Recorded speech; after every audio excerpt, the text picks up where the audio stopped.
할렐루야. 네, 감사합니다.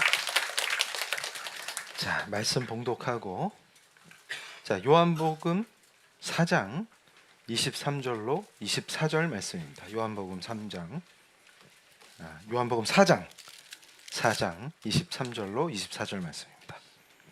아버지께 참되게 예배하는 자들은 영과 진리로 예배할 때가 오나니 곧 이때라. 아버지께서는 자기에게 이렇게 예배하는 자들을 찾으시느니라. 하나님은 영이시니 예배하는 자가 영과 진리로 예배할지니라. 아멘. 이제 우리 사랑하는 성도님들이 하나님이 도대체 누구시냐? 그걸로 이제 필수 성경 교리 공부를 이제 시작하셨는데 말씀을 정확하게 알아야 돼요. 그래서 제가 이 말씀이 왜곡돼서 하나님이 모욕을 받으시는 걸 참을 수가 없다. 이것도 하나님 사랑하는 사람들의 특징입니다. 저와 사랑하는 성도님들의 마음이 똑같으실 줄로 믿습니다. 그래서 이 우리가 창세기를 통해서 배운 게 창조주 하나님이 우리를 창조하신 목적이 우리로 예배를 받으시려고, 그 얘기는 서로 사랑의 관계를 갖고 싶으셔서 그런 겁니다. 그러니까 하나님은 부족한 게 없으세요. 근데 왜 우리를 그의 형상대로 창조하셨냐? 우리랑 사랑하기 위해서입니다. 그래서 제가 사랑하기 때문에, 그러니까 창조 이유가 뭐야? 그럼 사랑하기 때문이에요.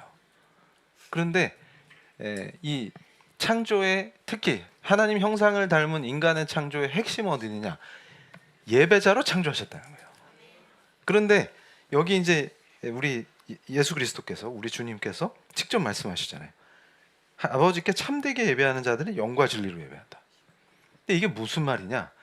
이걸 알면 모든 게 풀려요. 창조주이신 하나님은 우리를 예배자로 부르시기 위해서 우리를 창조하셨으니까 창조 목적 안에 우리가 하나님과 함께하게 되면 복을 받습니다. 근데 그 원리를, 자, PPT 보여주시면 제가 정확하게 정리를 해드릴게요. 자, 신령과 진정으로, 이게 방금 우리가 본 말씀이란 말이에요. 자, PPT 띄워주세요. 이럴 때, 자, 제가 오전에도 저거 얘기했었죠. 왜 잘못된 신앙이 삶을 파괴하느냐? 이래서 제가 영적 운전자와 무사고 운전자를 비교했어요. 그래서 영적 운전자라고 주장하는 사람들이 믿음이 크다, 그 다음에 하나님의 음성을 자주 듣는다, 이런 사람 많이 봤죠. 신앙생활 할 때 꼭 있어요. 그리고 이게 나쁘다는 말이 아니에요. 제대로 돼야 된다는 말이지. 그리고 영적 분별력이 있다고 주장해요. 그리고 이런 분들이 주로 신비주의에 잘 빠집니다. 그러고서 삶에서 기적을 자주 체험한다고 자주 간증해요. 그런데 정작 운전자인데 차량 관리가 소홀하다, 그래서 운전 경력을 봤더니 사고가 자주 있어요. 그리고 무사고 운전자인데 이 사람은 교회도 안 다니고 예수 믿는 사람이 아니에요. 그리고 기적을 불신해요. 자기는 이성적이라고 주장해요. 그러면서 차량 관리를 철저히 합니다. 과속도 안 해요. 그래서 무사고예요. 그래서 제가 그 히말라야 주변 동네에 갈 때, 차를 빌릴 때 운전자를 고용해야 된다 그러면 A 운전자로 할래요? B 운전자로 할래요? 그러면 믿는 사람 다 포함해서 믿거나 안 믿거나 다 B를 택할 거예요. 왜냐면 목숨이 중요하니까. 그런데 여기서 대부분의 사람들은 착각합니다. 그러면 분명히 우리가 봉독한 말씀에 영과 진리로 예배한다, 이런 말이 있잖아요. 그리고 24절에 보니까 하나님은 영이시니 예배하는 자가 영과 진리로 예배한다. 이게 도대체 무슨 말이냐? 그러니까 저 사람 영적이야. 그래서 PPT를 보여주시면 요걸 딱 정리해 드릴게요. 이게 영과 진리 안에 이게 엔 푸뉴마티카이 알레데이아입니다. 이게 무슨 말이냐면, 푸뉴마는 성령으로도 표현되지만 여기서는 영적 존재라는 얘기예요. 그러니까 하나님이 영적 존재시기 때문에 인간만이 영적 존재로 창조하셔서 예배를 드릴 수가 있어요. 그 예배 가운데서 하나님이 임재하심으로 하나님과 우리가 예배를 통해서 깊은 교제와 사랑을 나눕니다. 이거를 원하시기 때문에 우리를 창조하신 거예요. 근데 이미 우리가 오전 예배 때 창세기 3장을 배웠잖아요. 그거를 반역해서 에덴을 상실하고 추방당한 고통이 죄 속에 있는 첫 아담을 따르는 모든 인간의 고통입니다. 그래서 완전하신 제2의 아담 예수 그리스도가 오셔서 우리를 구원하시는 거예요.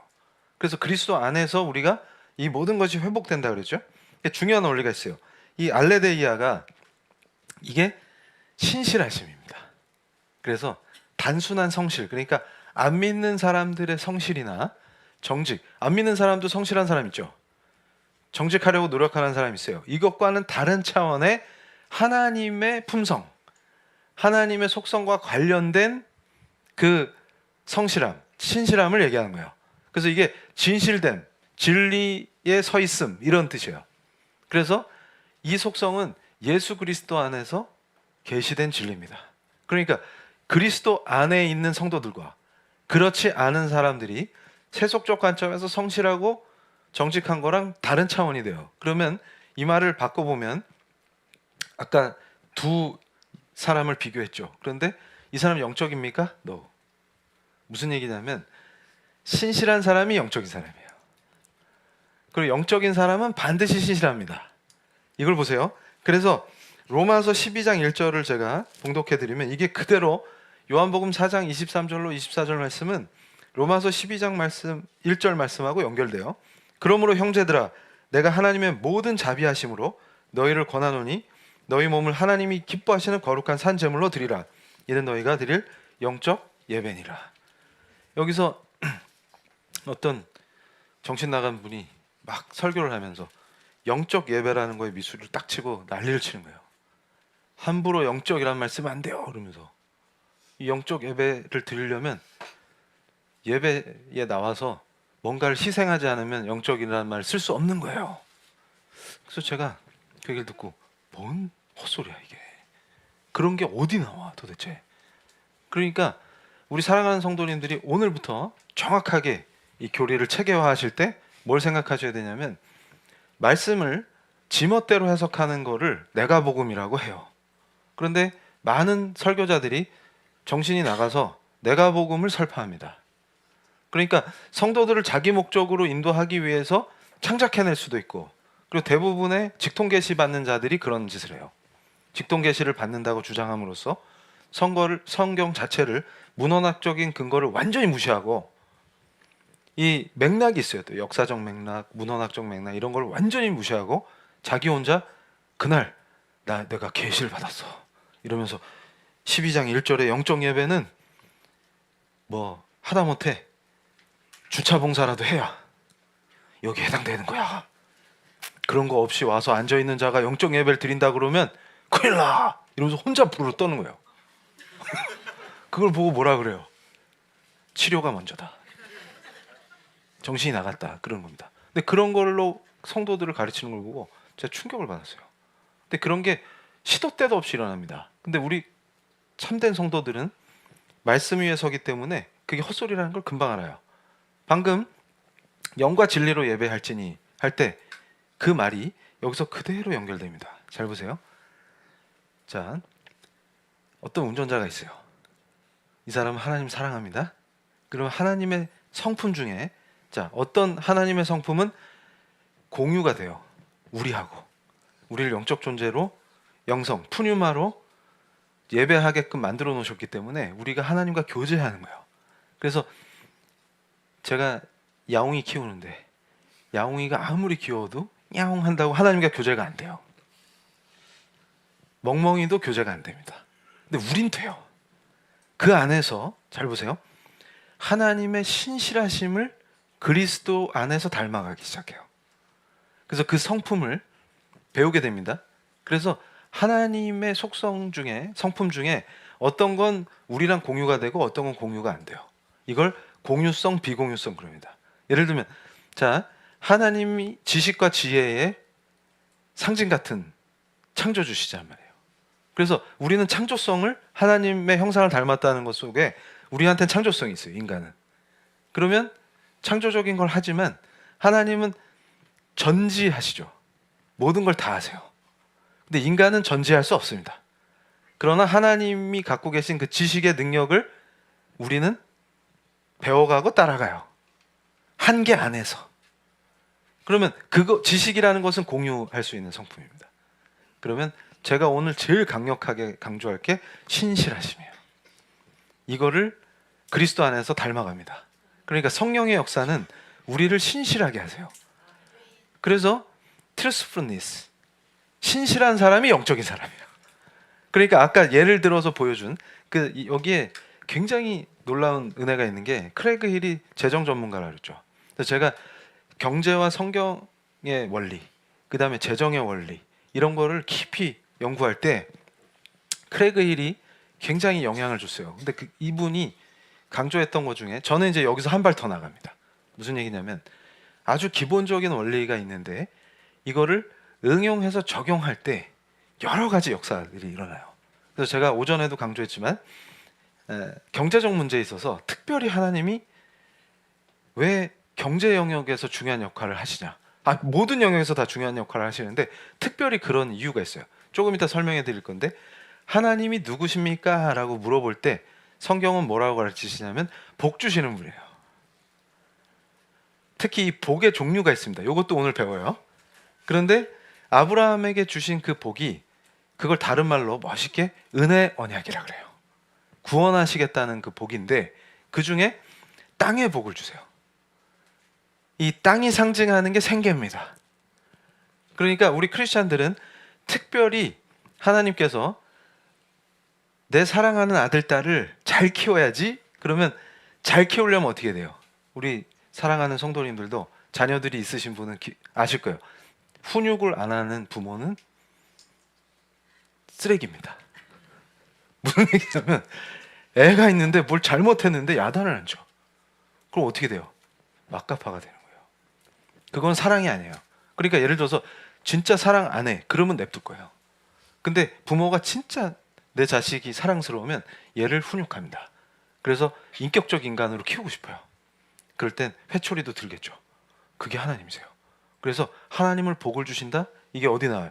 우리가 이미 배운 창세기 1장 28절에 하나님이 복을 주셔서 이렇게 되는 거예요. 그럼 하나님 복을 주시는 분이네? 근데 이 복의 핵심이 뭐냐면, 자기 성품을 담게끔 우리를 양육하세요. 그럼 머릿속에 딱 기억하는 거예요. 하나님은 복을 주시는 분, 두 번째는 양육하시는 분. 그래서 이 복을 더 풍성하게 확장시켜 주시고 대를 잇게 하십니다.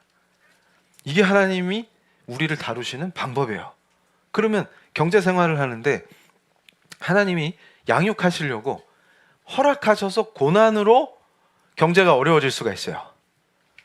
그런데 원래 기본적으로는 뭐예요? 하나님이 양육하시기 위해서 고난을 허락하시는 거 아니면 하나님의 말씀대로 행할 때 반드시 형통함을 입게 돼 있어요. 그러니까 제가 그런 사람들을 많이 봐요.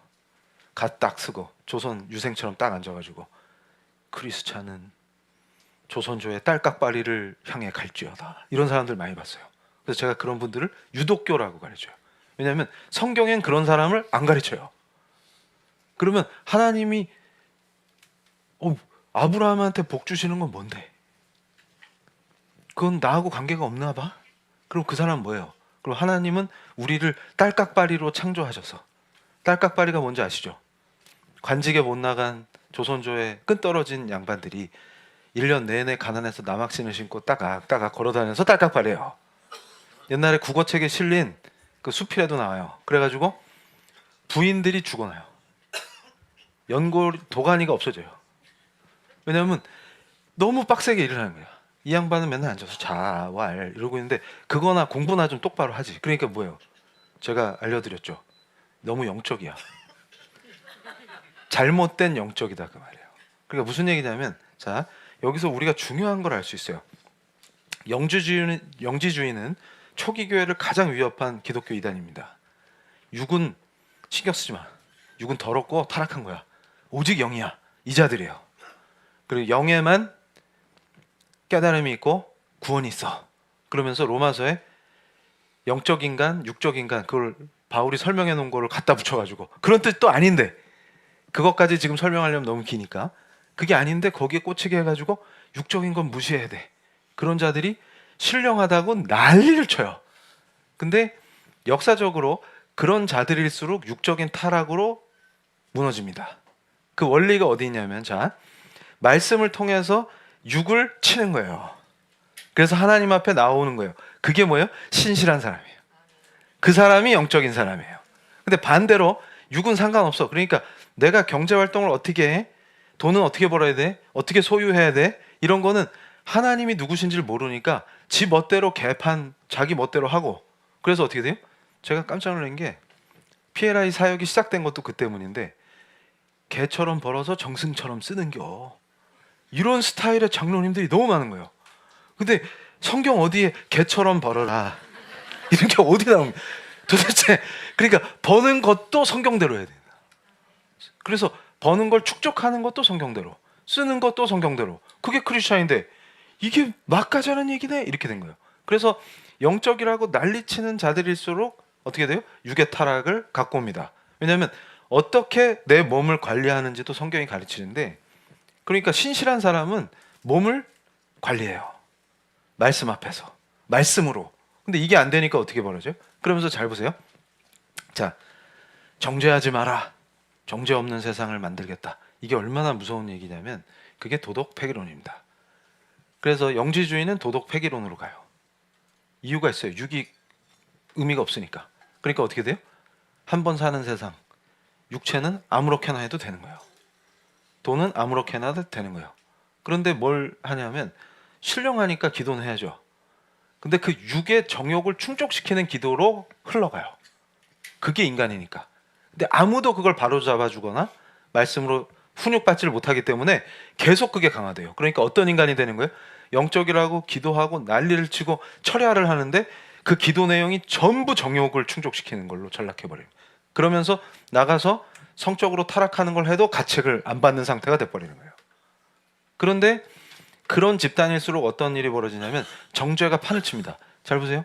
정죄 없는 세상을 만듭시다. 도덕 폐기론으로 가는데 정죄가 왜 판쳐요? 잘 보세요. 우리가 원리를 이해하면, 자, 어떤 사업가가 있는데 지금 하나님께 이 사업체를 위그노처럼 하나님의 영광을 위해서 내가 이 사업을 한다. 이 사업의 목적을 하나님의 영광이다. 그 이름의 영광을 위해서 내가 사업을 합니다. 이렇게 하고 이 사업체를 하나님께 바치겠다는 각오로 사업을 해요. 그러다 보면 세상적 방식이 있고 하나님의 가르침이 있죠. 이게 딱 충돌해요. 그럴 때 하나님의 말씀을 놓고 기도할 때 어떤 일이 벌어져요? 그걸 승리로 이끌어 주시는 하나님을 체험하게 됩니다. 그래서 점점 더 말씀 안으로, 그게 뭐예요? 오전에 배운 것처럼 전신갑주를 입게 돼요. 그 펀더멘털, 신실함 안에서 전신갑주를 입고 승리하는 쪽으로 하나님이 이끌어 주십니다. 그 가운데서 고난을 겪지만, 제가 조금 이따 그걸 다 보여드릴 거예요. 고난을 겪지만 갑니다. 이 사람을 뭐라 그래요? 이분이 참된 예배자로 서면서 로마서 12장 1절이 실현되는 거예요. 그래서 영과 진리로 예배한다는 것은 뭐라 그랬어요? 그 푸뉴마와 알레데이아가 분리될 수 없기 때문에 신실한 가운데 하나님의 도우심을 입어요. 그게 뭐냐면 성령의 역사를 체험하게 됩니다. 이게 진짜 성령의 역사예요.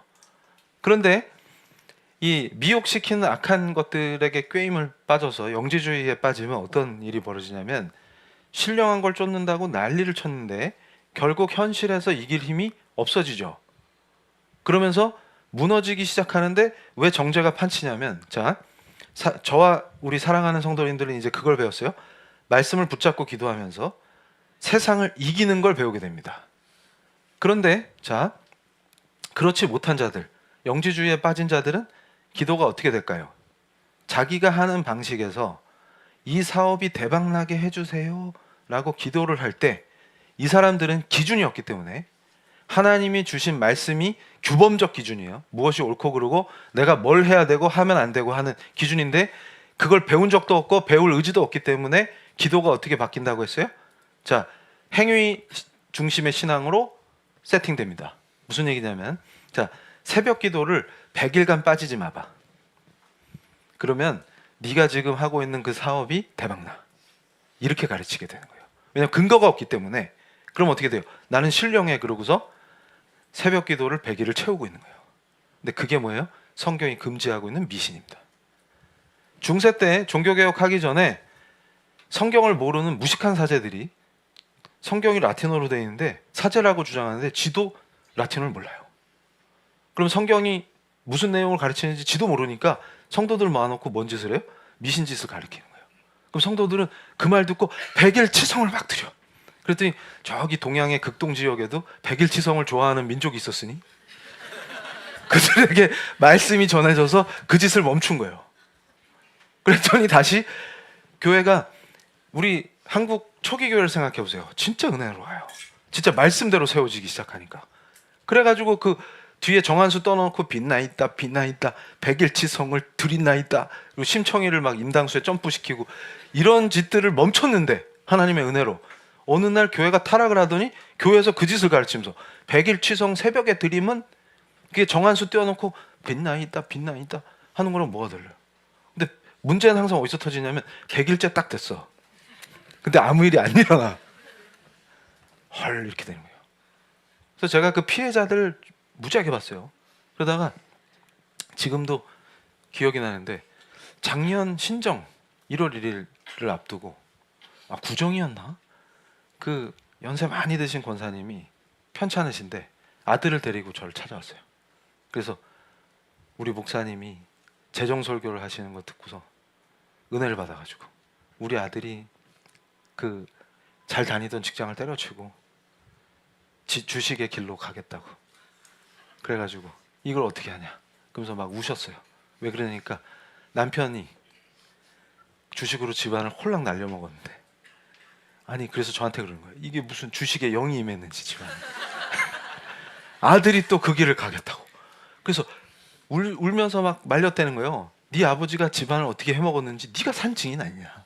근데 네가 이제 와서 또 그 짓을 하겠다 그러면 이거 대를 이어서 집안에 망조가 들었다. 그랬더니 며느리가 펑펑 울고 난리가 났다. 그래가지고 이정원 목사님을 찾아가서 살아보자 이러고 데리고 온 거예요. 그런데 놀라운 은혜가 있었어요. 제가 잠언 말씀을 통해서 깊이 오늘 이제 배울 거예요. 하나님이 주신, 하나님은 복 주시는 분이다. 그래서 그 땅의 축복을 얘기해 주면서 말씀을 읽게 했어요.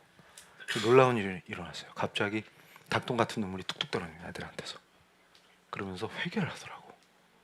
그게 성령의 역사입니다. 그러고서 몸을 치고 돌아오는 거예요. 다 접었어요. 그러니까 이렇게 하면 주식을 금지하셨다 이렇게 오해하면 안 됩니다. 그 원리도 땅을 경작하는 것은 복이 있는데 방탕함을 금하신, 그러니까 투기로 하는 것은 다 금지되어 있습니다. 그래서 제가 그랬어요. 아예 전업으로 당신이 주식을 다루는 전문가로 회사에 취업하는 것도 아니고, 당신이 개인적으로 주식으로 이윤을 내서 생계를 유지하려면 어떤 식으로 해야 되는지 눈에 보이죠? 그게 뭘 뜻하는지 잘 묵상하시오. 이러면 인간의 언어로 묵상하시오를 하면 설득이 안 됩니다. 말싸움밖에 안 돼요. 자기 의지가 있기 때문에. 말씀을 묵상하며 그 하나님의 뜻을 설명해 줄 때 하나님의 놀라운 은혜가 임할 때 성령이 역사하시니까 어떻게 돼요? 닭똥 같은 눈물을 뚝뚝 흘리고 회개하는 거예요. 그랬더니 그 권사님이 할렐루야 난리가 났어요. 그러니까 무슨 얘기냐면 이 시대의 교회의 역할은 바로 말씀을 통해서 성도들이 하나님께 더 나오게 하는 겁니다. 그리스도 품 안으로 더 가까이 오게 하는 거예요. 그런데 이걸 망각하고 뭔 짓을 해요? 그럼 이 가족을 그냥 놔두면 어떻게 됩니까? 그 신령한 곳에서 뭘 하는 거예요? 둘이서 주식 대박 나도록 백일치성을 새벽 기도로 안 빠지고 드리는 거예요. 엄마랑 아들이랑. 그러면 100일 뒤에 어떻게 될까요? 쪽박을 찹니다. 그 원리를 하나님이 그대로 설명해 주신 거예요. 그러니까 먼저 우리가 회복해야 될 게 뭐예요? 오전에도 제가 강조한 것처럼 허리띠를 매야 된다. 펀더멘탈을 체크해야 돼요. 신실하냐? 트루스풀니스 하냐? 그 얘기는 뭐예요? 영과 진리로 예배드리는 예배자냐? 그 얘기는 신실한 자가 영적인 자요. 영적인 자는 신실할 수밖에 없다는 그 성경의 가르침을 인지하는 거예요. 그리고 행하는 겁니다. 그럴 때 어떻게 돼요? 아까 성실한 운전자 있었죠. 안 믿는데. 그것과는 뭐가 다를까요? 차이가 제가 딱 이해하기 쉽게 설명해 드릴게요. 저를 예를 들어서, 자, 제가 예수 믿고 변화되기 전에도 안 믿는 자로서 성실하게 학문을 했단 말이에요. 그럼 그때 빡시게 학문을 할 때랑 지금 할 때랑 뭐가 다를까요? 차이가 기름 부음이 있어요.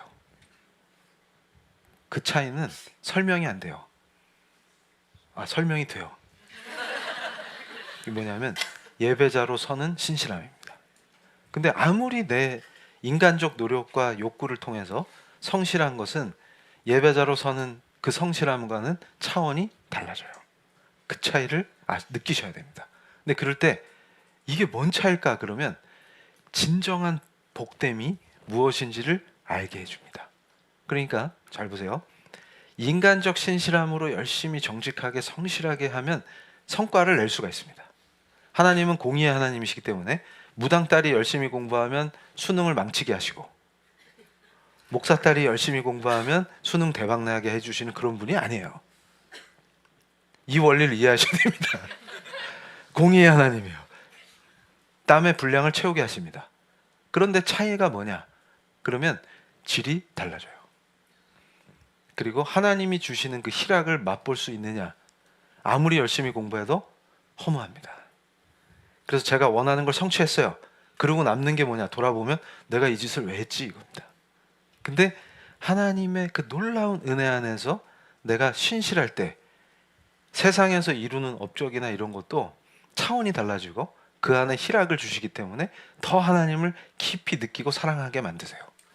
이게 양육하시는 하나님입니다. 그래서 자, PPT 다시 보여주시면 하나님의 속성을 비공유적 속성과 공유적 속성으로 나눠요. 근데 이거는 다 외우실 필요도 없어요. 하나님은 영원하시죠? 우리는 이 생에서의 삶은 영원하지 않아요. 그러나 그리스도 안에서 그 생명으로 영생을 누립니다. 그리고 그러니까 하나님의 영원성은 우리가 함부로 공유할 수 있는 영역이 아니에요. 불변성, 하나님은 불변하시지만 우리는 시시각각으로 바뀝니다. 그리고 뭐예요? 편재, 하나님은 어디에나 계시지만 우리는 편재할 수가 없어요. 그리고 하나님은 독립적이지만 우리는 하나님께 의지해야 합니다. 그리고 하나님은 인테그리티의 완성체세요. 그리고 전능하시고 전지하십니다. 그러니까 우리는 지식은 공유할 수 있어도 전지전능은 불가능해요. 우리에게 능력이 있지만 조족지혈입니다. 그래서 하나님께 의지해요. 그런데 공유적 속성, 여기서 제가 가장 중요시하는 게 신실함이에요. 이게 뭐예요? 허리띠를 두르고 전신갑주를 입고 성령의 말씀의 검을 갖는 거예요. 그래서 우리는 사랑도 합니다. 하나님이 사랑을 하시기 때문에. 그리고 우리는 지식을 가질 수 있지만 불완전해요. 하나님의 자비를 배웁니다. 그리고 하나님을 따라서 공의롭게 돼요. 이건 뭐냐면 말씀에 순종할 때 공의로워져요. 그래서 제가 선하겠다 설치면 어떤 일이 벌어져요? 또 다른 악이 됩니다. 그래서 제가 그랬죠. 이 땅의 악과 싸웁시다. 그리고 들고 일어나세요. 우리 크리스찬들 들고 일어나세요. 몽둥이를 들고 붕괴해서 떨쳐 일어납시다. 이러면 어떻게 돼요? 또 다른 악이 된다. 무슨 얘기냐면, 자, C.S. 루이스가 한 얘기 제가 인용했죠. 선과 악의 문제는 악은 스며들어오는 것이요 실체가 있는 게 아닙니다. 하나님을 대적하는 게 악이에요. 그래서 그걸 다른 말로 하면 선을 잘못된 방식으로 추구하는 걸 기독교에선 악이라고 부릅니다. 그러니까 악한 자들 인터뷰해 보세요. 다 자기가 선을 추구하다 그렇게 됐다고 주장해요. 특별히 혁명가들을 생각해 보세요. 사람을 학살했는데 당신들 도대체 왜 그런 거야? 그럼 인민을 위한 나라를 세워보려고. 근데 인민은 다 죽었어요. 그리고 인민의 등골을 빼먹습니다. 그게 혁명이에요. 그러니까 선한 일을 하겠다고 난리를 친다. 그러면 피하시기 바랍니다. 그거는 선이 될 수가 없어요. 그래서 우리는 선한 건 어디 있어요? 말씀에 순종할 때만 선할 수가 있어요. 그리스도 안에서. 그걸 지금 배우는 거예요. 그러면 자, 하나님은 누구십니까? 그러면 우리가 영과 진리로 예배 드리기를 원하시는 분. 그럼 잘 보세요. 영과 진리로 예배하는 그 예배자에게 어떤 복을 주십니까? 그러면 하나님이 말씀에서 약속하신 그 복들이 전부 실현되는 거예요. 왜냐하면 하나님의 약속은 불변하고 내일 가서 뒤집고 그런 성품이 아니시니까. 그러니까 제가 오전에도 뭘 강조했어요? 아침마다 바뀌어. 그건 구미호지. 그걸 뭐라 그래요? 둔갑을 하네. 그러니까 오늘 이랬다가 점프 한번 하고 나면 뒤바뀌어. 그게 구미호지 하나님일 수가 없어요. 성령의 역사가 기문 둔갑을 할 수가 없습니다. 무슨 얘기인지 아시겠죠? 그 하나님은 신실하시기 때문에 약속을 지키십니다. 그러니까 하나님을 닮는 인간은 어떤 사람이에요? 신실한 사람이에요. 그래서 믿을 수 있는 사람. 그러니까 하나님은 신실하시기 때문에 우리가 믿는 거예요. 만약에 하나님이 오늘 아브라함한테 언약을 주셨어요. 내가 너를 창대케 하겠다. 믿음의 조상으로 세우겠다. 그러고서 다음날 성령이 임했는데 아닌 것 같다. 아브라함 말고 다른 애로 하겠다. 이러면 아브라함이 하나님을 어떻게 믿냐고. 확 이해가 되시죠? 그러면 옆에 친구가 있어요. 얘는 신실해. 그래서 얘하고 약속을 하면 불안하지가 않아. 그 사람이랑 친구하실래요? 성령이 임해서 내일 그 약속을 파기할 거야. 그리고 약속을 했는지도 기억이 안 나. 왜냐면 성령 속에 있으니까 내가. 그럼 그 친구 보고 뭐라 그러겠어요? 정신과에 예약하라. 이렇게 얘기해요. 그리고 너 인생 그따위로 살면 안 돼. 이렇게 얘기를 해줘야지. 그게 그래 어머나 성령의 역사네. 나도 그 역사에 참여하면 안 될까? 그럼 그래 집회에 와. 그래서 둘이 이러고 있어요. 패가망신의 길로 가는 거예요. 그러면 젊은이들을 그런 데 가갖고 미친 짓을 같이 하고 있다. 다 같이 죽자는 얘기입니다. 지금 이런 무시무시한 일들이 우리 주변에서 일어나고 있는 거예요. 그래서 잘 보세요. 신실하신 하나님을 바라보는 자는 자신을 알 수 있다. 이게 제가 한 말이 아니라 칼빈이 한 말이에요. 무슨 말이냐면 인간은 자기 스스로를 모릅니다. 그러니까 하나님을 알기 위해서 요한복음에 뭐라 그랬어요? 영생이란 하나님 아버지와 그 아들 예수 그리스도를 아는 지식입니다. 근데 이 말씀을 제대로 배운 적이 없으니까 영생을 누립시다. 그러면 지금 우리가 하나님 아버지와 그 하나님의 유일하신 아들 우리 주 예수 그리스도를 성경에 계시된 그대로 성경에 계시된 하나님이 진짜 하나님이에요. 내가 추측하고 짐작하는 분은 구라입니다. 구라신인지 하나님이 아니에요. 성경이 계시한 그대로 아버지 하나님과 예수 그리스도 그의 유일하신 아들에 대해서 깊이 아는 그 지식이 그러면 제가 체험 중심의 신앙이 되면 안 된다 이런 말을 했지 체험을 무시하지 않습니다. 뭐냐면 현실 속에서 자 성경에 깊이 들어가서 묵상할 때 그 말씀이 실현되는 거를 체험해요. 그리고 그때 성령이 역사하시면서 놀라운 역사를 이루어 가시는 것을 경험하게 됩니다. 그때 어떻게 돼요? 그 아버지와 아들을 향한 사랑이 더 깊어지고 그 신실하심에 감동이 돼서 내가 신실한 그의 사람으로 바뀌어요. 그게 참다운 체험 신앙입니다. 내 주관적인 기쁨이 신이 되는 게 아니고 그러니까 막 집회 가서 나 은혜 받았어요. 그러면 감정이 신이 된다 그랬죠. 내가 기도를 했는데 기분이 좋으면 은혜 받은 거고 하나님이 임재하신 거고 기분이 찜찜하면 아니야 이러면 어떻게 돼요? 내가 기쁨은 하나님이 역사하신 거고 그럼 내가 슬픔은 망한 거고 이러면 어떻게 돼요? 네 감정이 네 희노애락이 하나님이 되는 거예요. 그건 죽음의 길로 가는 거예요. 내 감정과 무관하게 하나님은 초월적이시기 때문에 내 감정과 무관하십니다.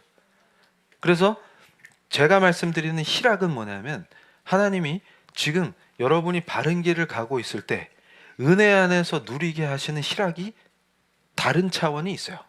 내 감정의 울렁임과는 다릅니다. 그러니까 그것만 쫓게 돼요. 그럼 예를 들어서 자 찬양을 하더라도 진짜 하나님을 높이기 위한 게 찬양이지 내 감정이 기쁜 걸 하면 뭐예요? 그러면 뽕짝 듣는 거랑 차이가 없어져요. 그래서 이미 와버린 딱 그럼 가슴이 쫙 찌릿하면서 가을에 이거 심령을 울리네 이러면 라우나가 찬양이 될 수 있어요 없어요? 그건 아무 관계 없어요. 근데 내 감정은 울려. 그래서 맨날 그 트로트 틀어놔 그러면서 이러면 또 정죄하면서 트로트 보는 자는 창크리스찬이 아니에요. 제가 그런 얘기 하는 게 아니에요. 트로트 들어도 됩니다. 근데 그게 찬양이 아니라고요. 근데 잘 보세요. 찬양할 때 그게 구별이 안 가. 그래서 아이고 너훈아가 나와서 아이고 저건 짝퉁이네. 나훈아가 나와서 막 심령으로 울려요. 그러면 짜르르 한다고. 그거랑 찬양할 때 어메 하나님 이러는 거랑 차이가 어디 있냐고. 그러니까 진짜로 신실하게 하나님을 높이냐고 지금. 그 차이가 있어요. 내 감정에 좌지우지 되지 않습니다. 그러면 자 PPT 다시 보여주세요. 그래서 하나님의 신실하심이 그분이 참된 하나님이시며 그분의 모든 지식과 말씀이 참되고 진리의 최종적 기준임이 여기 있는 거예요. 그러니까 결국은 우리가 이 하나님의 신실하심을 그리스도 안에서 그러니까 여기서 중요한 요소가 있어요. 자, 우리가 하나님의 성품을 어떻게 알아요? 눈으로 본 것처럼 하나님과 손잡고 교제하는 것처럼 느낄 수 있는 이유는 어디 있어요? 그리스도가 계시기 때문입니다. 그러니까 하나님 좀 보여주세요. 이런 자들한테 예수님이 뭐라 그러세요? 야, 니들 나를 보는데 아버지를 보여달라 하느냐? 이러시잖아요. 그러니까 그리스도가 중심이 아니면 모든 게 꽝이라는 얘기입니다. 그러니까 하나님의 성품을 더 깊이 느끼는 것은 예수 그리스도 안으로 더 깊이 들어갈 때 가능해요. 그래서 우리가 예수교인 거예요. 그리고 기도할 때도 항상 예수 그리스도의 이름으로 하죠. 그 원리도 거기 있는 거예요. 그러니까 우리 사랑하는 성도님들의 신앙이 그리스도 중심으로 돼야 합니다. 그럴 때 성부 하나님과 깊은 교제 속으로 들어가요. 예수 그리스도를 통하지 않은 그 어떤 기도, 그 어떤 묵상 다 의미가 없습니다. 그런데 특별히 요한복음을 통해서 우리가 배우는 이 말씀이 그리스도라고 하는 가르침이 참 진리입니다. 그렇기 때문에 우리가 말씀에 거하고 말씀으로 묵상하고 말씀으로 기도할 때 그리스도 중심이 돼요. 그리고 하나님이 어떤 분이신지를 눈으로 보는 것처럼 느낄 수가 있습니다. 손으로 만지는 것처럼 체험할 수 있습니다. 그러니까 성령 체험한다고, 잘 보세요, 성령 체험한다고 난리치는 곳에서는 그리스도를 얘기하지 않기 때문에 무조건 지금 성령을 체험하세요 이걸 강조하죠. 그러면서 찬양도 전부 뭐예요? 성령의 불타는. 그래서 제가 부른 노래가 있어요. 세리삐 세리삐. 그렇게 되는 거예요. 그러면 이게 미쳐 돌아가는 판이 돼요. 그럴 때 제가 뭐라 그랬어요? 귀신이 역사합니다. 성령의 역사가 아니에요. 우리 성도님들은 여기에 바로 서야 돼요. 하나님이 누구신지를 정확히 보셔야 돼요. 그래서 자, 다음 페이지 이겁니다. 자, 성경에 계시된 하나님이 참된 하나님이며 다른 모든 신들은 우상이라고 말합니다. 오직 여호와는 참 하나님이시요 살아계신 하나님이시요 영원한 왕이시라. 천지를 짓지 아니한 신들은 땅 위에서 이 하늘 아래에서 망하리라. 예수께서는 영생은 곧 유일하신 참 하나님과 그가 보내신 자 예수 그리스도를 아는 것이니이다 라고 말씀하셨습니다. 이걸 가슴에 새기셔야 돼요. 아, 그렇구나. 그러니까 이런 게 있어요. 예를 들어서 영적인 사람이다. 그러면 이걸 오해해가지고, 자, 제가 자세히 설명을 안 드리고 신실함에 포커스를 맞춰서 하나님의 그 성품을 말씀드렸는데, 예를 들면 질투하시는 하나님이 있어요. 그래서 우리가 다른 더러운 우상 숭배에 빠지는 걸 싫어하십니다. 제가 나중에 십계명도 강의를 해드릴 텐데, 왜 우상 숭배하지 말라가 그 계명을 지키면 다른 계명이 다 지켜져요. 근데 그 계명을 못 지키면 그냥 죽는 거예요. 그 즉시 다른 계명을 범하게 됩니다. 그 원리를 아셔야 돼요. 왜 그러냐면 그렇게 우리를 만드셨어요. 그러면 하나님의 공유적 속성 중에 질투가 있는데, 이게 뭐냐면 하나님 외의 것을 경배하고 높이는 걸 못 견뎌요. 이게 신실한 신자의 특징입니다. 그러니까 예를 들어서 하나님을 조롱해. 근데 그걸 듣고도 같이. 그래서 제가 그랬죠. 코로나 기간에 기가 차가지고 커피숍에 갔는데 옆 테이블에서 예수님 막 조롱하고 안 믿는 애들이 농담하는데 호칭이 집사님인데 같이 놀아, 집사님들이. 그러고 있다가 자기가 지지하는 정치인 욕하니까 벌떡 일어나요. 테이블 없는 줄 알았어요. 근데 이런 사람들이 자칭 크리스찬이에요. 이게 제정신이 아니에요. 그러니까 예를 들어서 하나님을 조롱하면 못 참아요. 그럼 어떻게 돼요? 멱살 잡아요? 그러니까 잘 보세요. 제가 그 캠퍼스에서 어떤 사람이 있었냐면 캠퍼스를 만들 때 장승을 세워놨어. 근데 난리가 났어요. 제가 보직할 텐데 갑자기 막 학교에서 그때 어떤 분이 크리스찬인데 나중에 잡혔어요. CCTV가 있어갖고 그 장승을 부신 거야. 그래서 왜 그랬나, 그러니까 말씀에서 산당을 다 파괴해야 된다고 그래가지고 그거 못 참아가지고 새벽에 와가지고 부셨어. 근데 CCTV에 잡혔어. 그럼 매우 영적이에요. 그러니까 무슨 얘기냐면 그 마음은 알겠어. 근데 이게 제가 뭐라 그랬어요? 혈과 육의 싸움이 아니라 그랬죠. 그러면 깊이 말씀이 가르치는 하나님을 아는 사람은, 그러니까 잘 보세요. 칼빈이 뭐라 그랬어요? 하나님을 깊이 아는 지식이 없으면 자기를 몰라요. 그 뜻은 인간은 스스로 자기를 알 수 없는 존재예요. 그렇게 창조가 돼 있어요. 그리고 인간은 본질이 없는 헛개비라 그랬죠. 그래서 말씀에 순종하면서 말씀이 나를 다스리면 하나님의 창조 목적 안에서 사는 귀한 하나님의 자녀로 살게 되고, 그 밖으로 나가면 다른 영의 지배를 받으면서 죄의 지배를 받아요. 요 원리예요. 그런데 자, 영적으로 하나님의 사람이기 때문에 하나님의 성품을 닮아서 하나님 아닌 것을 숭배하거나 우상 숭배하는 짓을 보면 속이 뒤집어집니다. 그럴 때 우리는 어떻게 해요? 말씀으로 돌아와서 기도를 하죠.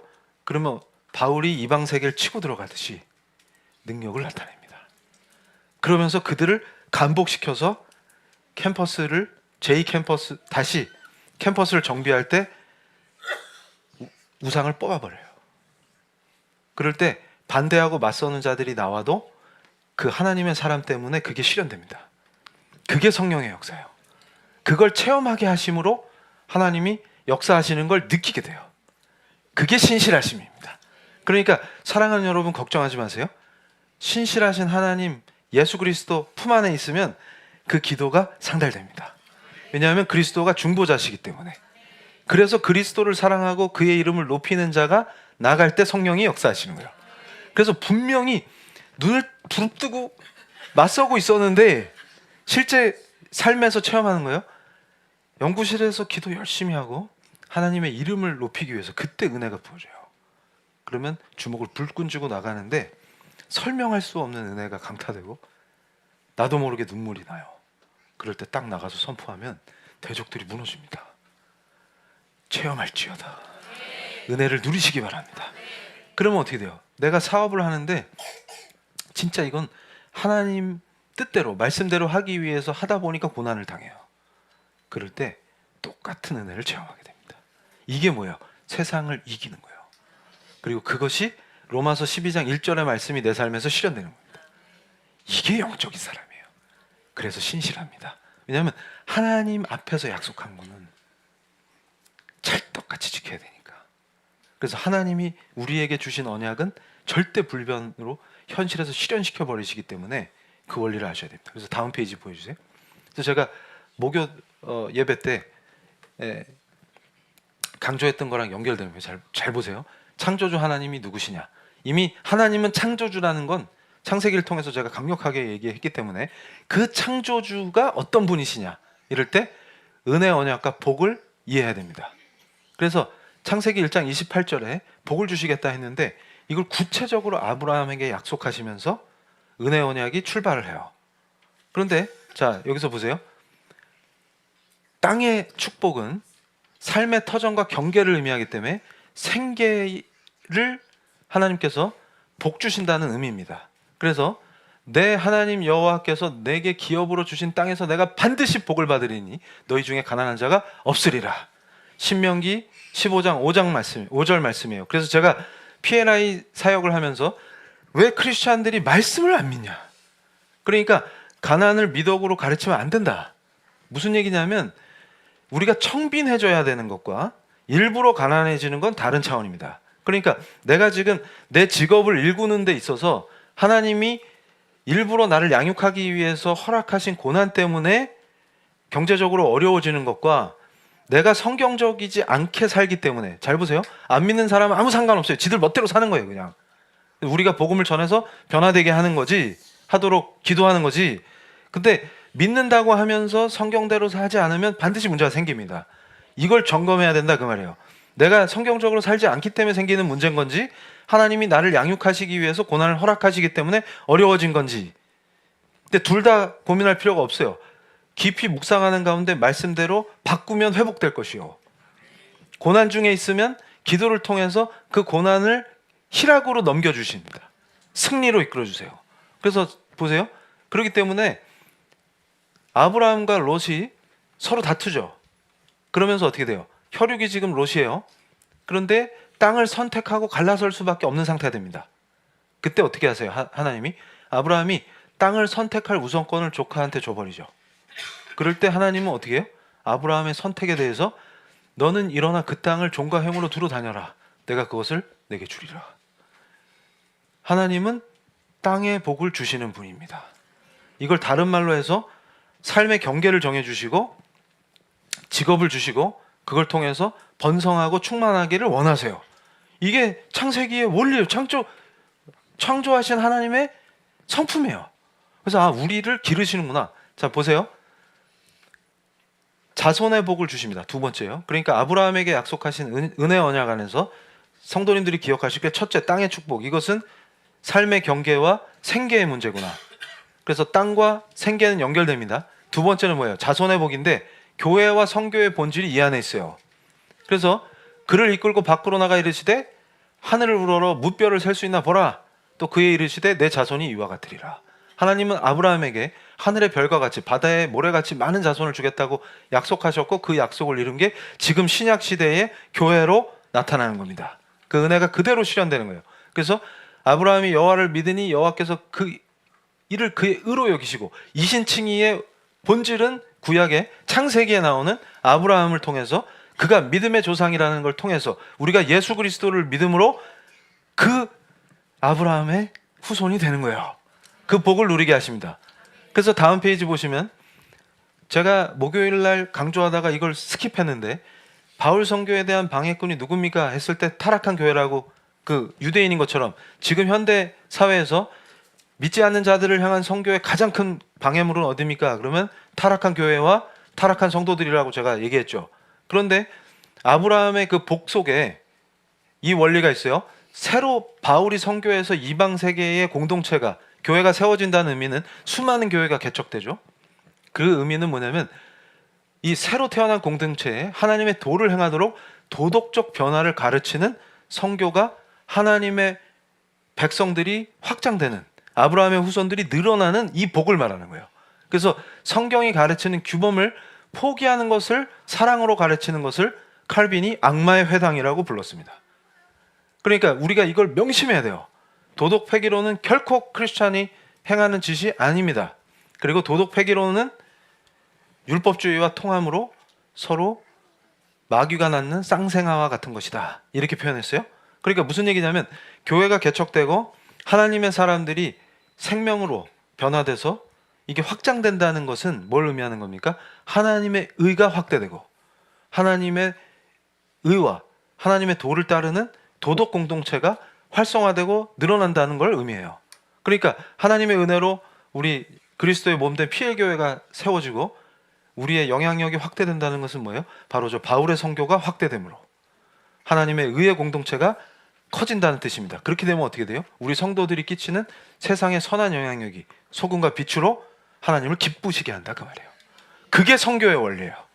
그러니까 돈이나 이런 걸로 어려운 나라에 가서 어린이들 왕창 모아놓고 사진 찍는 거는 선교가 아닙니다.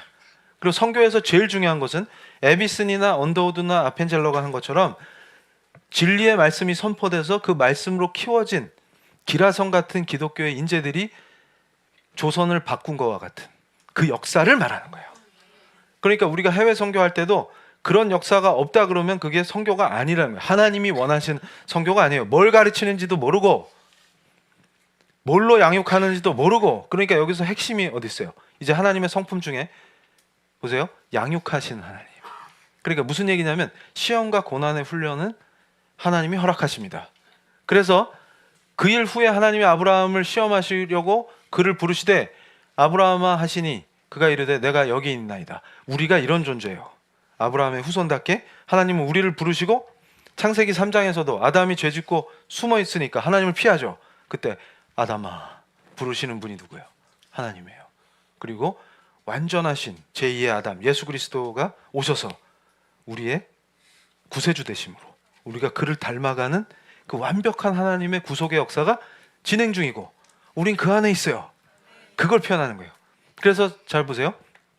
문제 많은 죄인을 시험과 훈련을 통해서 칭의의 조상으로 만들어 가시는 거예요. 그러니까 하나님은 어떤 분이세요? 복 주시는 하나님.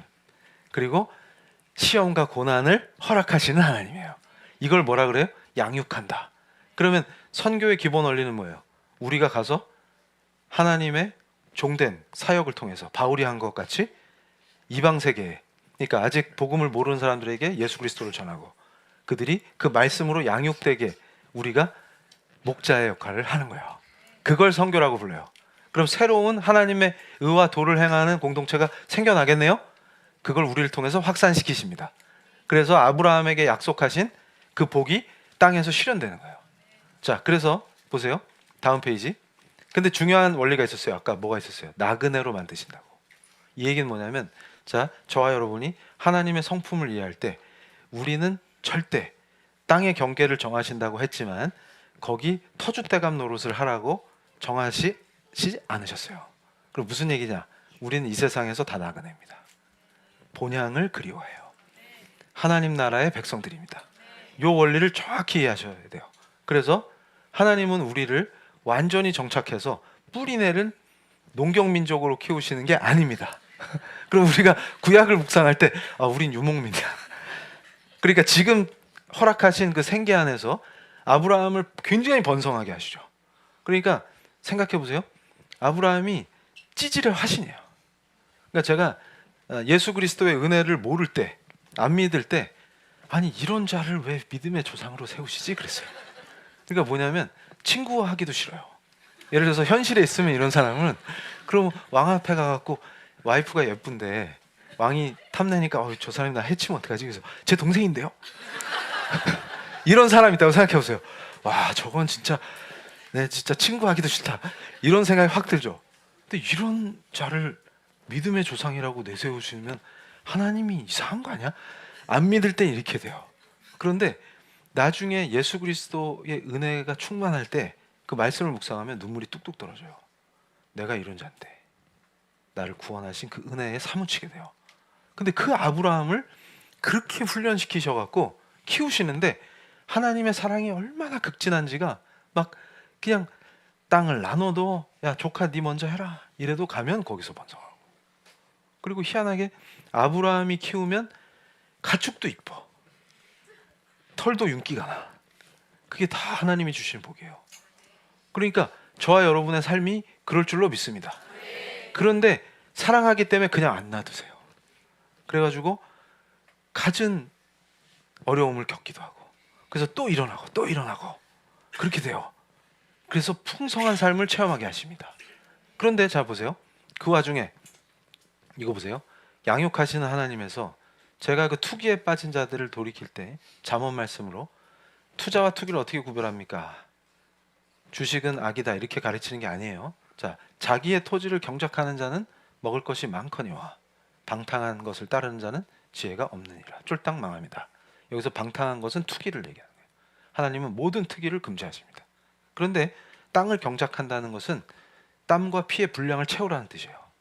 아브라함이 게으르게 놀고 먹는데 가축이 번성하지 않습니다. 이게 신실함과 관련이 돼요. 하나님은 신실하시고 공의의 하나님이시기 때문에 자기 자녀가 신실해지고 하나님을 닮아서 공의를 실현하기를 원하십니다. 근데 그 가운데서 땅을 경작한다는 것은 금융의 원리가 그런 거예요. 그래서 지금 이 크레그 힐이 재미있는 얘기를 하는 게, 교회에서 만난 형제자매들은 제대로 성경대로 비즈니스를 안 하는 거예요. 그런데 하나님한테 1도 관심이 없는데 유대인들이 대대로 비즈니스를 하는 거 보면 구약의 모델대로 한다는 거예요. 그래서 소발의 쥐잡기죠.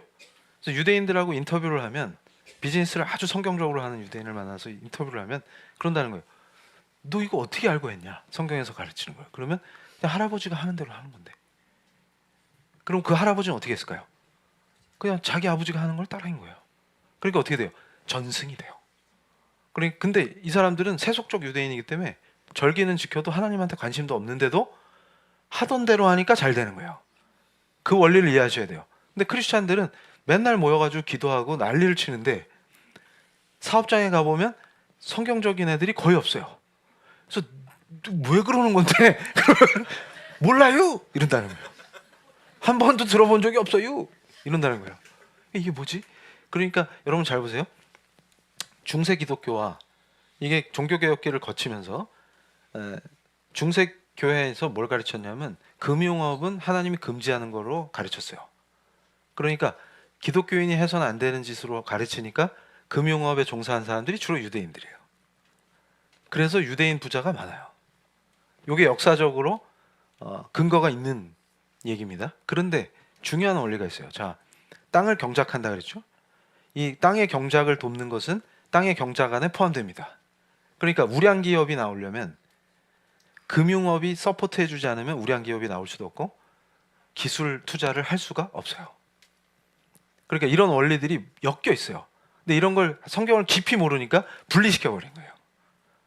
그러니까 금융업에 종사하는 크리스찬은 돈의 유혹이 위험하기 때문에, 자, 제가 웰스와 머니를 구분하라, 이것도 성경적 원리예요.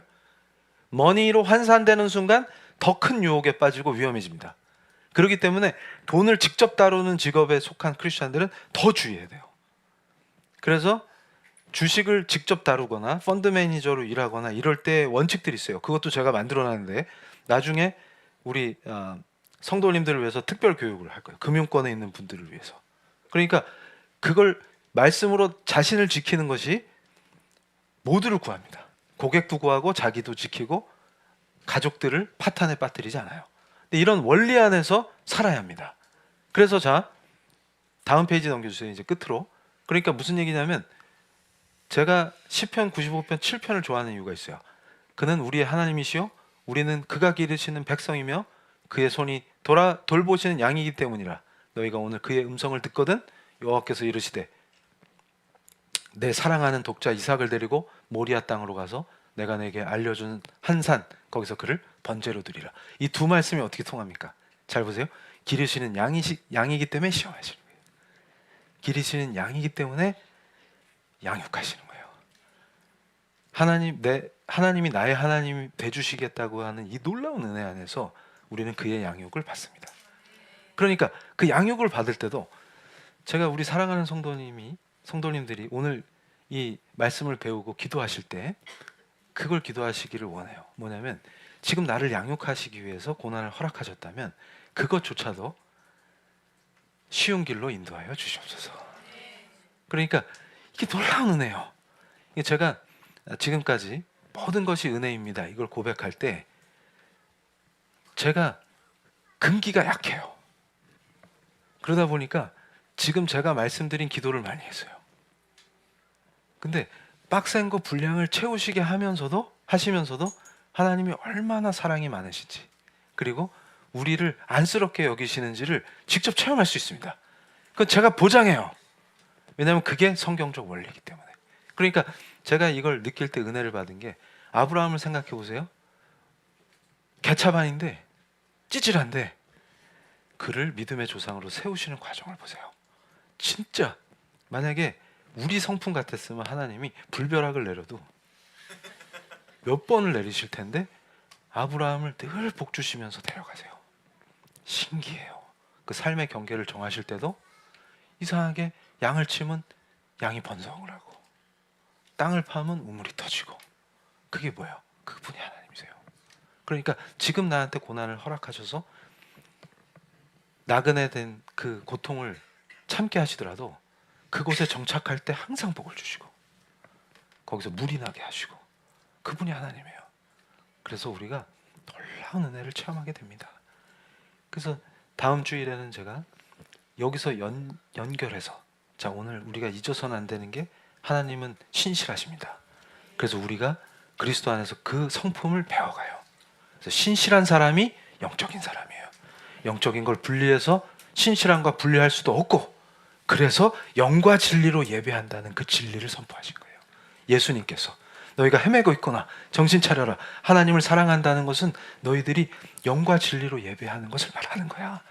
그 창조 원리, 내가 예배자로 창조한 그 원리대로 너희들이 내 안에서, 예수 그리스도 안에서 그 성부 하나님의 깊은 사랑을 누릴 때 창조된 대로 그 하나님 아버지의 사랑받는 아들, 딸로 세상을 이기고 보내신 곳에서 양육되는 놀라운 은혜 속에서 더 성화되고, 그래서 예수를 닮는 사람들로 사는 거야.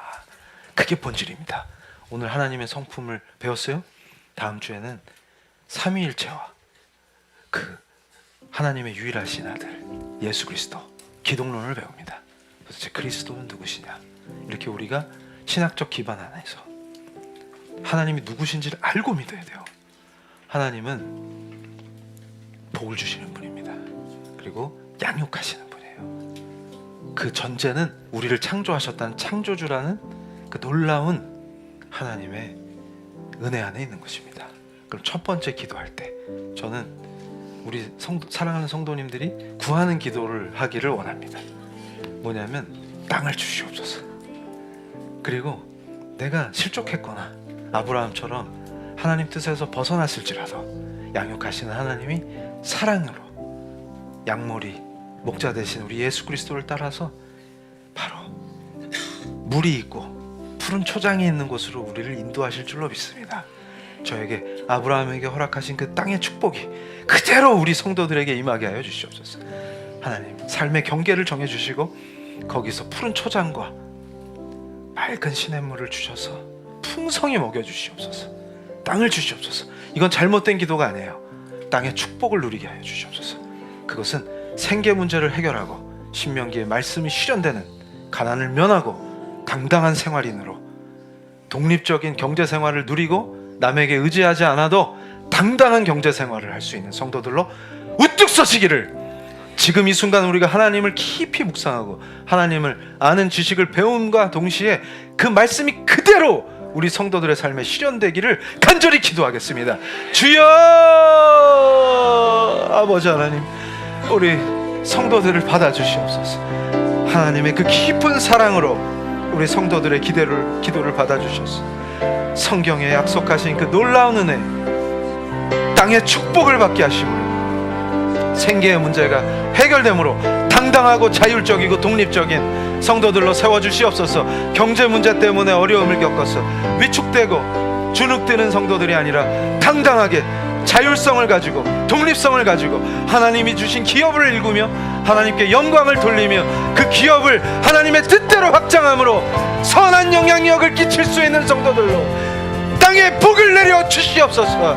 아브라함에게 약속하신 그 놀라운 땅의 복을 하나님 우리 성도들이 누리게 하시며 신명기의 말씀처럼 가난을 벗어남으로 독립적이고 자율적인 경제생활을 누릴 수 있도록 우리 성도들에게 특별한 생계의 복을 내려 주시옵소서. 성도들이 추구하는 생업의 현장이 하나님의 은혜로 넘치게 하시며 푸른 초장으로 쉴만한 물가로 인도하심으로 생계의 어려움 때문에 고난을 당하지 아니하도록 아버지 아브라함에게 허락하신 놀라운 은혜가 우리 성도들에게 임하게 하여 주시옵소서.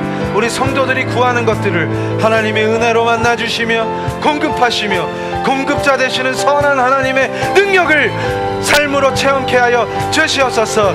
우리가 교리를 튼튼하게 배우고 말씀으로 서는 그 과정에서 하나님의 신실하신 은혜를 누리는 성도들이 되게 하여 주시옵소서. 아버지 하나님 감사합니다. 은혜로 성령으로 충만케 하시니 감사합니다. 우리 성도들을 붙들어 주시옵소서. 생업의 영역이 확장될지어다. 생업의 영역이 풍성해질지어다. 아브라함이 누렸던 놀라운 땅의 축복이, 하나님이 주시는 복이 우리 성도들의 삶에 임하게 하여 주시옵소서. 놀라운 은혜로 우리 성도들을 이끌어 주시옵소서. 아버지 하나님, 성도들이 성취하게 하시고 하나님의 영광을 보게 하시고 하나님의 말씀에 순종할 때 어떤 복이 현실에 임하는지를 우리 성도들이 직접 체험함으로 하나님께 영광을 돌리는 놀라운 은혜의 역사가 임하게 하여 주시옵소서. 헛된 것을 추구하지 아니하게 붙들어 주시며 헛된 것으로 실족하지 않게 붙들어 주시며 아버지 오직 말씀 진리 안에 섬으로 하나님이 약속하신 하늘의 복이 우리 성도들의 현실에서 임하게 하여 주시옵소서. 우리 성도들을 붙들어 주시옵소서. 아버지 하나님 감사합니다. 더 강력한 능력으로 성령 충만함으로 우리 성도들이 실족하지 아니하게 붙들어 주시며 하나님의 영광을 바라보게 하시며 하나님의 간섭하심과 하나님이 능력 주신과 하나님이 삶의 경계를 정하시며 땅에 복을 주시는 놀라운 은혜를 체험케 하여 주시옵소서. 아버지 하나님 감사합니다. 자, 하나님께서 은혜를 주심으로 우리가 한 번 더 뜨겁게 기도하실 때 지금 마음속에 아버지 하나님과 우리 성도님 사이를 막고 있는 그 모든 담벼락이 예수 그리스도의 거룩하신 보혈로 무너지게 하여 주시옵소서. 하나님과 더 깊은 교제 안에서 사랑을 누리는 예배자로 세워주시고 그 가운데서 땅의 경계를 정하시며 삶의 경계를 정하시며 생계를 공급하시는 놀라우신 선한 공급자 되시는 하나님을 삶의 현장에서 우리 성도들이 직접 체험케 하여 주시옵소서.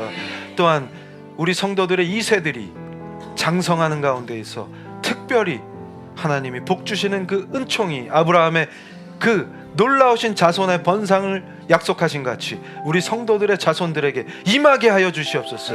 우리가 한 번 더 뜨겁게 기도할 때 땅의 복이 하늘에서 우리 성도들에게 임하게 하여 주시옵소서. 삶의 경계를 정하시는 하나님의 은총이 우리 성도들에게 임함으로 우리 성도들의 생계가 선한 공급자 되시는 하나님을 직접 체험함으로 놀랍게 확장되며 놀랍게 은혜로 하나님께 바쳐지는 영광의 삶을 살 수 있도록 아버지 우리 성도들의 기도를 받아 주시옵소서. 우리가 주여 외치고 뜨겁게 한 번 더 기도하시겠습니다. 땅의 복을 주시옵소서. 주여! 아버지 하나님, 하나님의 성품을 깊이 말씀을 통해서 묵상할 때 하나님께서 약속하신 이 말씀의 능력이, 하나님의 약속이 신실하게 하나님께 의지하며 하나님께 기도하는 우리 성도들에게 하늘의 복이 임하게 하실 줄로 믿습니다. 우리 성도들을 신실함으로 하나님을 향해 기도하고 하나님을 향해 부르짖는 참된 예배자로 세우심으로 그 놀라운 하늘의 복이 열리게 하여 주시옵소서. 특별히 이제 직업세계로 나아가는 우리 청년들이 있습니다. 청년들에게 하나님의 소명을 알게 하시고 생계의 그 놀라운 생활의 경계를 정하시는 하나님의 복이 우리 청년들에게 임하게 하시며 기도하는 우리 성도들의 후손들에게 놀라운 번성함의 축복이 하늘의 복이 임하게 하심으로 아브라함에게 약속하신 그 모든 복이 아브라함의 후손 되게 하신 예수 그리스도의 은혜 안에서 구원하시는 예수 그리스도의 그 복 안에서 예수 그리스도의 품 안에서 성령 하나님의 놀라우신 도우심과 인도하심으로 우리 성도들의 생계의 영역이 확장되게 하여 주시며 하나님께 영광을 돌리는 생계의 현장이 되게 하시며 직업인이 되게 하시며 승리로 하나님을 찬송 찬양하는 경배하는 것이 되게 하여 주시옵소서. 절대 주권의 하나님을 체험하며 절대 주권의 하나님이 복 주시며 삶의 경계를 넓히시며 쉴만한 물가와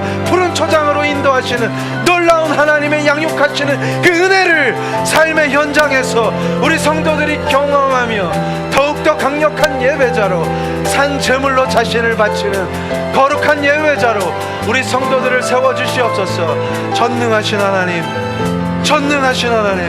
전지하시고 전능하신 하나님, 우리 성도들의 삶의 영역을 모두 살피시며 우리 성도들의 기도를 들으시며 역사하시며 그 기도에 응답하시며 아버지 모든 문제들을 풀어주실 줄로 믿습니다. 주님, 사랑하는 주님, 모든 역사 안에서 아버지 하나님 우리 성도들을 붙들어 주시며 더욱더 성화시키시며 귀한 하나님의 아들 딸들로 세워주실 줄로 믿습니다.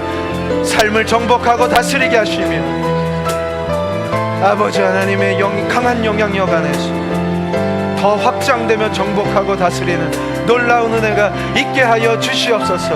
아버지 모든 말씀의 은혜가 우리 하나님을 사랑함으로 이제 성경의 말씀 위에 서고자 하는 우리 성도들에게 특별한 복을 내려 주시옵소서.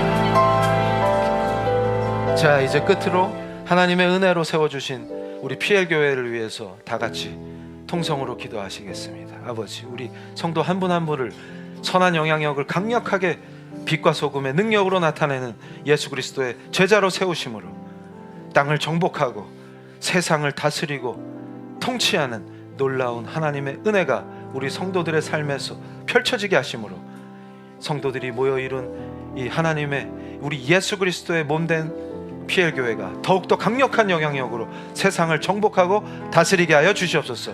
소금과 빛된 그 능력으로 수많은 생명을 예수 그리스도의 생명수로 살리게 하시며 복음을 땅끝까지 증거하는 강력한 하나님의 도구가 되게 하여 주시옵소서 하고 우리가 다 같이 합심하여 기도하겠습니다. 주여!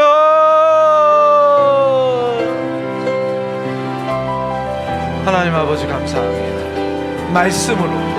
말씀으로 우리 성도들을 양육하시고 성령께서 이것을 다스리시고 성도들의 삶을 말씀으로 인도하시고 더욱 말씀 대신 우리 예수 그리스도가 중심이 되는 참된 신앙으로 예수의 강력한 선한 영향력으로 세상을 정복해 나가게 하시고 아버지 땅을 정복하고 다스리는 권세를 주심으로 우리 PL교회가 주님의 몸된 교회로 머리 대신 그리스도의 손발이 됨으로 수많은 생명을 구하게 하시고 타락한 세상을 바로잡는 소금이 되게 하시며 어두운 세상을 밝히는 빛이 되게 하셔서 선한 영향력으로 특별한 부흥을 체험케 하여 주시옵소서.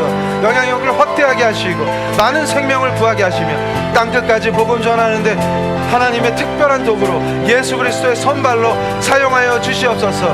우리 교회를 더욱더 반석에 서게 하시며 악한 권세들을 무너뜨리게 하시며 더럽고 타락한 잘못된 거짓 교사들에게 놀아나는 불쌍한 성도들을 구하게 하셔서 말씀으로 다시 새롭게 되게 하시며 새롭게 주의 땅을 일구게 하시며 하나님의 놀라우신 예수 그리스도의 몸된 교회를 더욱더 아름답게 성장시켜 주시옵소서. 선한 영향력을 갖게 하시니 감사합니다. 더 큰 은혜 속에서 많은 생명을 살리게 하여 주시옵소서. 자, 제가 대표로 기도할 때 한마음 한뜻으로 기도하시겠습니다. 아버지 하나님 감사합니다. 5주간 놀라운 말씀 위에 세워진 우리 성도들에게 말씀을 사모하는 그 하나님의 신실함을 담고자 하는 우리 성도들에게 말씀의 은혜가 임하게 하여 주시옵소서. 말씀이 그냥 지식이 아니라 삶 속에 하나님의 약속이 실현되는 예수 그리스도의 그 말씀, 하나님의 말씀임을 체험케 하여 주시옵소서. 우리 하나님께서는 복 주시는 하나님이시라는 것을 현실에서 말씀을 통하여 체험케 하여 주시옵소서. 땅의 경계를 정하시며 삶의 모든 생계를 아버지께서 선한 공급자 되심으로 공급해 주신다는 것을 우리 성도들이 풍성하게 체험케 하여 주시옵소서. 선한 공급자 되신 하나님을 기대하고 생업의 영역에서 절대 주권을 인정할 때 하늘의 복이 임함으로 생계의 문제가 풍성하게 풀어지는 것을 체험하게 하여 주시옵소서. 언제나 기르시는 양 되는 우리 사랑하는 성도들을 푸른 초장과 쉴만한 물가로 인도하여 주실 줄로 믿습니다. 풍성함을 누리게 하여 주시옵소서. 생계가 풀리게 하여 주시옵소서. 우리 성도 누구도 가난으로 고통받지 않게 하시고 하나님께서 허락하신 고난은 하나님의 은혜로 넘게 하셔서 더 풍성한 은혜를 체험케 하여 주시옵소서. 일단 우리 성도들의 2세들에게도 특별한 은혜가 대대로 하나님이 천대의 복을 주시겠다 약속하신 그 약속이 그대로 실현되게 하여 주시옵소서. 신앙의 본이 되게 하시고 그 능력으로 다음 세대에게 이 신앙이 전승되는 놀라운 은혜 안에 있게 하여 주시옵소서. 또 하나 아버지 하나님 감사합니다. 이 5주간의 이 특별한 은혜 안에서 우리 성도들이 말씀의 능력을 체험할 줄로 믿습니다. 특별한 성령의 은총이 우리 성도들에게 임하게 하여 주시옵소서. 그리스도의 은혜로 세워주신 이 그리스도의 몸된 교회가 더욱 큰 영향력으로 빛과 소금됨으로 어두운 세상에 빛이 되게 하시고 타락한 세상에 소금이 되게 하셔서 우리 성도들이 선한 영향력을 나타내므로 그 공동체가 더 강력하게 빛을 잃고 헤매는 생명을 헤매는 자들에게 공급함으로 많은 이들이 예수께 돌아와 놀라운 은혜를 누리게 하여 주시옵소서. 주께서 더욱 우리 교회를 견고하게 하심으로 머리 대신 그리스도를 높이며 세상에 땅끝까지 복음을 전하는 도구로 쓰임받게 하여 주시옵소서. 또한 아픈 자들은 치유되는 복을 누리게 하시고 눌린 자들은 풀리게 하시고 자유와 해방을 맛보는 놀라운 하늘의 은총이 우리 성도들에게 임하게 하여 주시옵소서. 예수 그리스도의 이름으로 기도합니다. 아멘. 할렐루야. 감사합니다. 자, 봉헌기도 드리시겠습니다. 아버지 하나님 감사합니다. 소명의 자리, 부르신 자리에서 하나님의 은혜로 풍성한 수확을 하게 하시니 감사합니다. 우리 성도들에게 하늘의 복이 임함으로 더 풍성케 하여 주시옵소서. 우리 성도들이 손대면 아브라함과 같이 형통케 되게 하시며 아브라함과 같이 그 생계의 모든 것이 하늘로부터 공급됨을 선한 공급자 되신 하나님을 더 깊이 체험하게 하시고 하나님께 올려드리는 이 예물을 기뻐 받으시며 그 손길을 기억하셔서 풍성함으로 아버지 형통케 하여 주시옵소서. 예수 그리스도의 이름으로 기도합니다. 아멘. 할렐루야. 감사합니다. 자, 우리 이 필수 교리 교육 이제 하나님에 관한 지식 첫날인데 은혜 많이 받으셨죠? 네. 그러니까 이 말씀은 그냥 피상적인 지식이 아니에요. 우리 성도님들의 삶 속에 그대로 실현됩니다. 그 믿음에 제가 이 5주 동안 우리 성도님들이 특별한 은혜를 체험하시기를 하나님께 기도하겠습니다. 여러분도 함께 기도하시면서 참여하실 때 더 큰 은혜가 부어질 줄로 믿습니다. 특별히 오늘은 하나님의 성품을 배우고 하나님에 관한 지식을 배우는데, 다음 시간은 이제 그 삼위일체가 뭔지, 그 안에서 그리스도는 누구신지 이걸 또 배우니까 결석하지 마시고, 그리고 오늘 보니까 성도님들이 참여율이 높으시니까 좁아서 좀 힘드실 수 있는데 다음 주까지만 참으면 됩니다. 이것도 은혜죠. 그래서 넓은 데 가서 우리가 행복하게 또 예배를 드릴 수가 있습니다. 그래서 데일리 브레드 이건 놓치지 마시고, 그리고 꼭 제가 당부드리는 게 목요 예배를 열심히 해야 됩니다. 왜냐하면 주일 예배만으로는 안 돼요. 평상시에 데일리 브레드를 하시면서 기도 생활을, 말씀을 붙잡고 기도하시는 걸, 자 오늘도 배우셨잖아요.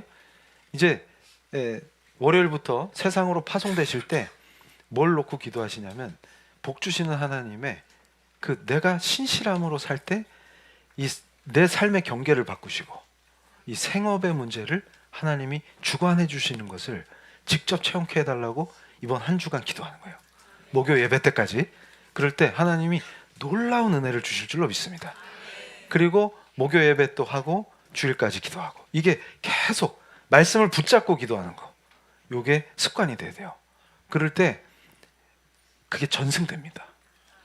우리 다음 세대에게 그거를 기억하시고, 그 다음에 이제 오전에도 잠깐 광고를 드렸지만 이제 12월 8일부터 새 채플에서 예배를 드립니다. 거기는 넓고 쾌적하기 때문에 즐겁게 예배 드리게 될 줄로 믿습니다. 그래서 헷갈리지 마시고 12월 8일이에요. 요걸 잘 기억을 하셔서 그때 가면 또 공지를 드리니까. 그리고 아마 문자나 이런 걸로 영상 틀어준다고, 그거 뭐 봤는데 뭐 또 봐요? 네, 네.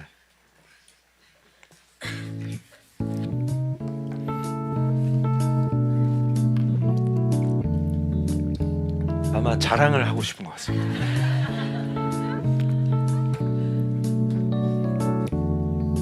지금 아주 멋있게 만들어지고 있더라고요. 제가 가봤는데 엄청 저기서 제가 문을 붙들고 막 기도를 했어요. 2층에 웨슬리홀도 기대해 주시고, 그리고 우리 채플에는 뒤에 LED 그 화면이 들어갑니다. 그래서 교육이나 이런 거 할 때 아마 잘 쓰임 받을 것 같아요. 기대하셔도 좋습니다. 함께 기도해 주셔야 돼요. 완성이 이제 눈앞에 있기 때문에 완전히 잘 완성되고 우리가 이제 들어가서 예배할 수 있도록 모든 게 다 충족적으로 되도록. 자, 다음 그 광고. 지금 어린이들이 늘어나고 있기 때문에 우리 사랑하는 성도님들이 많이 자원해 주셔야 합니다. 그래서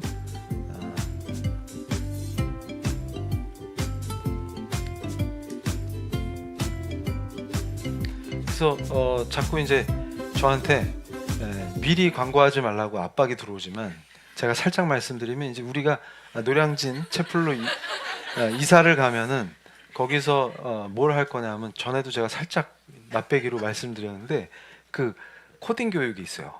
그냥 코딩이 아니고, 이게 이제 제가 다음 세대를 어떻게 키우지 이걸 막 고민하는데, 뭐냐면 이게 뭔가 간단한 건데 디자인해가지고 어린이들이 그걸 움직여요. 로봇처럼. 이런 게 다 코딩인데, 앞으로 코딩이 이제 의무 교육화 된단 말이죠. 그런데 그거를 이 스웨덴에서 엄청 관심을 갖는 교육 프로그램이 있어요. 근데 그거를 도입할 겁니다. 그래서 수학적인 브레인, 또 이게 수학적인 것만이 아니라 이 공학적인 그것까지 키워준대요. 그래서 실제로 전문가들이 테스트를 했는데, 그걸로 양육된 애들이 그거 배우기 전과 후에 IQ 테스트를 하면 현격하게 IQ가 성장하는 걸 과학적으로 입증한 논문들이 있더라고요. 그래서 그걸 우리 어린이들과 청소년에게 도입합니다. 그리고 연세 드신 분들도 우리는 소외되는겨? 걱정하실 필요 없어요. 그거를 원하시면 따로 시니어 반을 만들 거예요. 그래서 시니어들이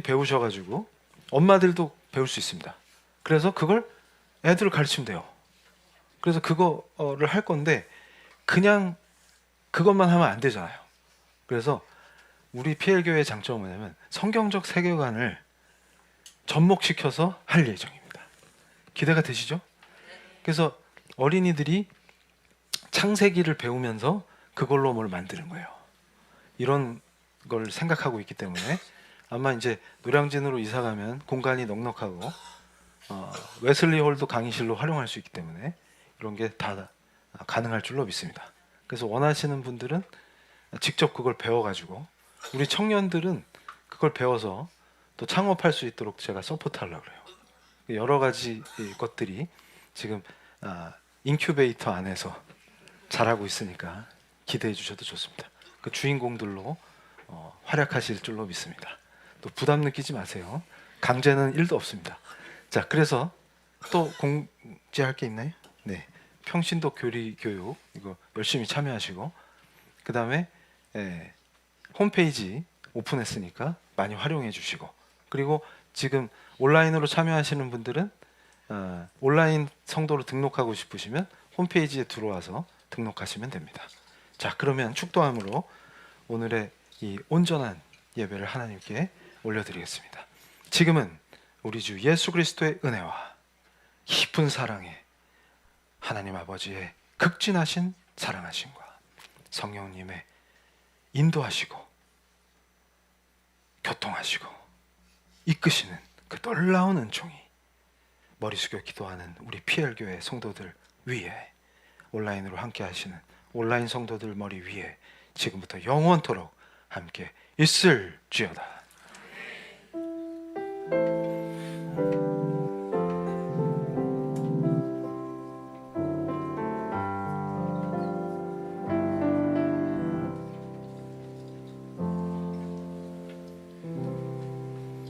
자, 우리 사랑하는 성도님들이 하나님의 특별한 은총 안에서 생계의 문제에서 위축됨이 없고 눌림이 없고 자율적이고 독립적인 귀한 하나님의 사람들로 경제로 고통받지 않는 성도들로 서시기를 예수 그리스도의 이름으로 축복합니다. 감사합니다. 할렐루야.